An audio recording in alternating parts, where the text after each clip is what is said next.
Hey there, Crystal Thompson here for Unity Stamp Company. On this awesome Tuesday, I have a watercolor tulip stamp. I'm going to show you an easy way to create this very soft look card along with some DIY watercolor background and pairing it with some beautiful pattern paper also from Unity. So as you can see, we have the newest Slimline tulip stamp, which I really like because it allows you to make a variety of sizes of cards. And in this one, I'm doing a 5.5 and 4.25, which really fits into most envelopes. So again, we're using the Slimline Layering Tulips, a slimline card. So it's quite a large stamp. For the sentiment, we're using every single day. It has a variety of sentiments. I have a piece of glittery cardstock in the golden marble paper pack, also from Unity. And I don't know if you knew, but Unity has pattern papers, so go check them out. First, I have a piece of acetate and some watercolor cardstock that I had cut 5.25 by 4.5, 5.5 and 4.25, excuse me. And then I trimmed that into, cut it right in half from corner to corner. I have some Zig Clean color markers and adding those to a piece of acetate. And by doing this, it's gonna not allow, it's a non-porous surface which is going to sit on the top, and when we add that water it creates a beautiful medium. It's very translucent, so it's not going to be an overpowering watercolor look. And I'm just going to flicker all of these colors over this watercolor cardstock and then setting that aside to dry. So while that dries up, I have the Slimline tulips ready to go on my Misty, and I have my watercolor cardstock as well over on the right side of this. And I'm using a Stampin' Up! Brown ink. I don't have a lot of inks. I like to utilize what I got and then kind of make them little hybrids. So with this being a water-based ink, to make it waterproof, I'm going to heat set it with my heat gun, and it just really cooks that color and it doesn't rub off when I'm adding some of that water.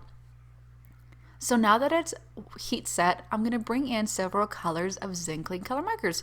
First, I have this little skin tone beigey color, and I'm doing a very rough color of the petals of the tulips, and then adding some of that beige over on the acetate. And as you can see, I'm just grabbing a little bit of water and coloring the entire petals, trying to stay within the lines. And as you can see, it doesn't really mess up the lines of that ink. Next, I'm going to bring in a very light pink onto the acetate, adding some water, and I'm going to keep this color at the bottom, at the base of the petals of the tulip, as we're going to create kind of an ombre look.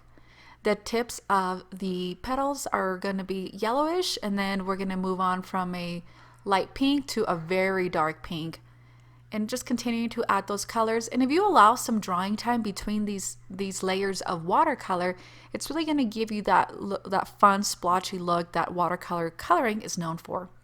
Next, I have this really dark rose pink, and if you find that your watercolor is not dark enough, especially if you're using Zig Clean color markers, just keep adding that marker onto your acetate and creating that darker shade. So I really like doing this technique with watercolor markers because it gives me a lot of colors, and two, it allows me to really start with a light transparent base. I feel like the watercolors that come in a palette are really rough, really nice, but for this purpose I don't want to lose the lines of the tulips.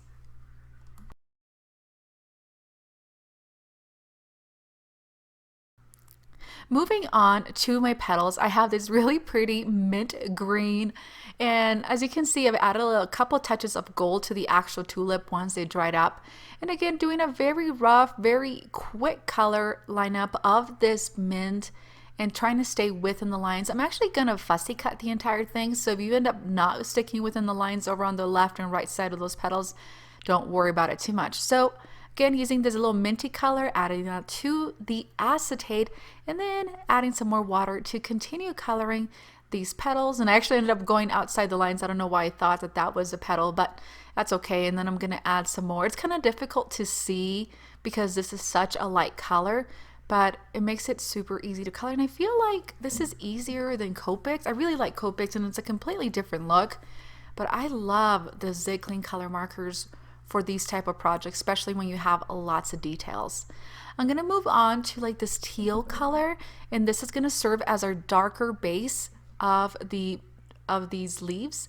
And I'm loving this color combination. I actually, if you're wondering how I find these, I kind of go on Pinterest and look for, I Google like springy color combinations, and I know I never seen a minty color petals or leaves for some tulips, but really loving it. It's very springy, very happy, and perfect for Mother's Day, birthdays, all sorts of things. And then last but not least, I'm going to bring in a very basic green, and I'm going to add that to the bottom of every petal, just like we did with everything else, and not really letting it overpower that mint color, but just kind of bringing a little bit of realism to each of these leaves, and then just giving it enough color to finish it up. So I hope you're enjoying this full tutorial on how I colored it. It's very easy, and if you want to slow it down, feel free to do so. And if you have any questions, you can drop those down below in the comment section. So once we're finished up with this, I kind of didn't allow it too much time to dry. You could even force some drying time by bringing your heat gun over it. And then I'm going to use my Tim Holtz scissors, and I'm going to trim the entire thing. And I have to mention that the scissors actually aren't curved. I just, I don't know, I seem to break these a lot, and it's not because they don't last, it's just, it's a me thing. It's not a scissor thing. But anyways, we're going to cut these all the way around. It's a very easy thing to do. And watercolor cardstock is a little bit thicker.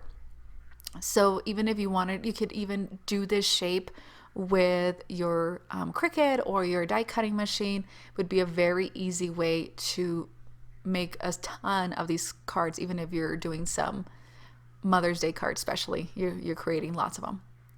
Once I have that cut up, we're going to add a piece of foam to it before we place it onto the card. I want to show you how glittery and how pretty and metallic this is.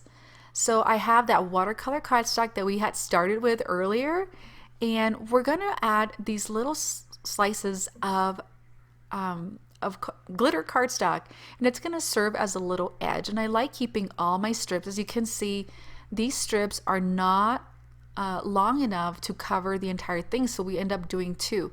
So I'm going to line up the bottom corners and just really trying to figure out how much of this glitter I want it to expose. And it's going to sit right like 3/4 up, and I still end up with a little slot on top. And I'm just going to bring in that other little piece of glitter cardstock. And as you can see, they're not the same thickness because we're only exposing that. So I'm going to try to line it up. It doesn't have to be perfect. And then I'm going to bring in my scissors and trim those corners to really line those up and get a beautiful look. And this gives you some dimension, and it really gives you a pretty base almost to put the whole thing together.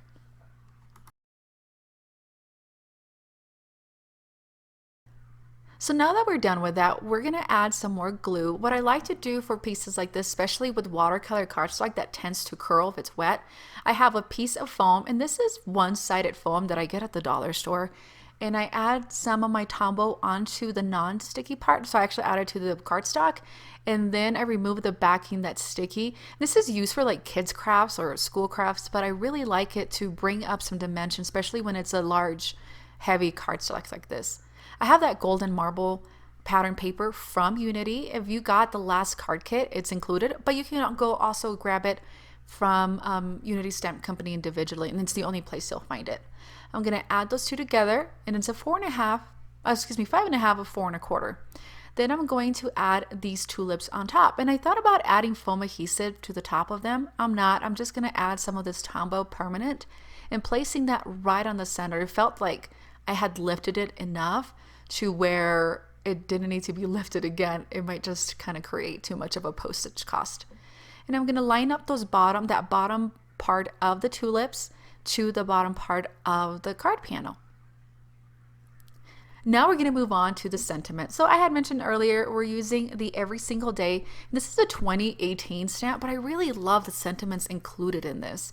I have a piece of vellum that is 4 1/4 by about 1.5 inches, and then I'm stamping the sentiment with watermark ink and then covering the entire thing with silver embossing powder that I thought would match quite nicely with that glittery piece of paper that we added to the back of this watercolor cardstock.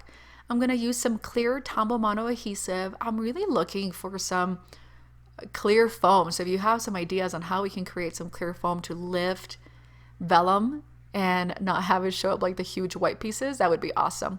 Then I'm going to continue on with my Tombow here, and I'm adding little drops of adhesive, and then I have these gorgeous silver sequins or silver jewels, whatever you want to use to embellish. And so we have golden tones of gold marble, gold watercolor, and then matching those with tones of silver glitter, silver embossing powder. And the whole thing comes together really nicely because that marble paper has a little bit of gray in it, and the whole thing is just super pretty, super easy to create. Honestly, I fast forward all the coloring, but it was really fun to color this tulips, and I really enjoyed this card. And guys, that does it for me today. Thank you so much for joining me on Color Combos with Crystal. Stay tuned for more videos. The full description of products is in the Unity blog company. I have a full written description of this card as well.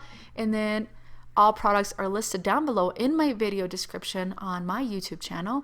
And so come on back next Tuesday for another Color Combos with Crystal. I hope you guys have an amazing week, and we'll see you guys later. Bye.